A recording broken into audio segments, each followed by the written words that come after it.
স্বাধীন বাংলা নিউজে আপনাদেরকে স্বাগতম। প্রথমেই সংবাদ শিরোনাম।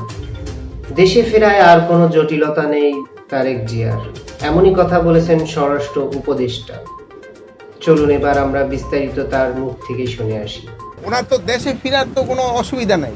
উনি যে কোনো সময় ইচ্ছা, উনি বাংলাদেশের নাগরিক, যে কোনো সময় ইচ্ছা উনি দেশে ফিরতে পারবেন। যেই সময় উনি মনে করবেন উনি সেই সময় দেশে ফিরবেন। সাথে তারেক রহমানের একটা বৈঠক রয়েছে, তো সেই বৈঠকের পর তারেক রহমানের দেশে ফেরাটা সহজ হবে কিনা আপনি কি মনে করছেন? এই ব্যাপারে ওনার তো দেশে ফেরার তো কোনো অসুবিধা নাই। উনি যে কোনো সময় ইচ্ছা, উনি বাংলাদেশের নাগরিক, যে কোনো সময় ইচ্ছা উনি দেশে ফিরতে পারবেন।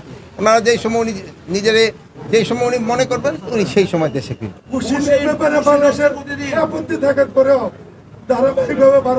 আমরা এই ব্যাপারে ফরেন মিনিস্ট্রিতে লিখছি, ফরেন মিনিস্ট্রি ফরেন অ্যাডভাইজারও আপনাদের বলছে, তারাও কিন্তু তাদের চিঠি দিছে যে আমাদের বাংলাদেশি নাগরিক যদি ওই অগদেশে থাকে আমরা অবশ্যই নিব, কিন্তু তারা একটা প্রপার চ্যানেলে আসতে হবে। নিয়ম হলো প্রপার চ্যানেলে। ওনারা করে নাকি এটা ফলো না করে এই জঙ্গলে রাস্তা দেখি জায়গায় না ওই সব জায়গায় গিয়ে করে, এটা একটু অমানবিক।